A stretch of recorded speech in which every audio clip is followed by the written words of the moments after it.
Now we are going to clean our beef as well as cut it up. I have with me over here 380 grams of chuck tender. We need to remove this film because these are all very sinewy or very tough. So using a sharp knife, of course you can ask your butcher to help you do it. But if you bring it home and there's still all this film over here, you just need to remove it. Just hold the membrane and slowly slice it through. Cut it slowly. We don't want to waste any of the beef over here. Once I'm done with this, I'll show you how it looks like. After you remove the membrane, we'll need to remove the connective tissue also because these are all very tough also.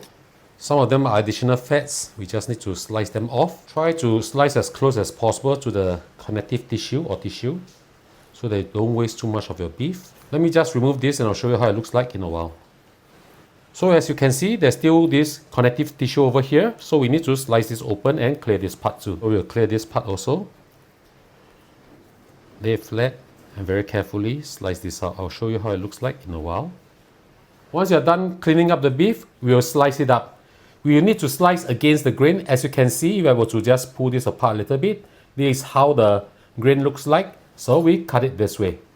Then it will be tender. Okay? Depending on how big the size you want, I'm going to slice this in half first before I slice this thinly.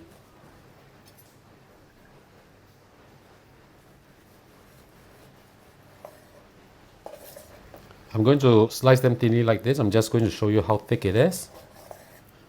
Right? Something like this size will be good. So just continue to slice the rest. After that, I'll show you how to marinate this. I'll see you back in a while.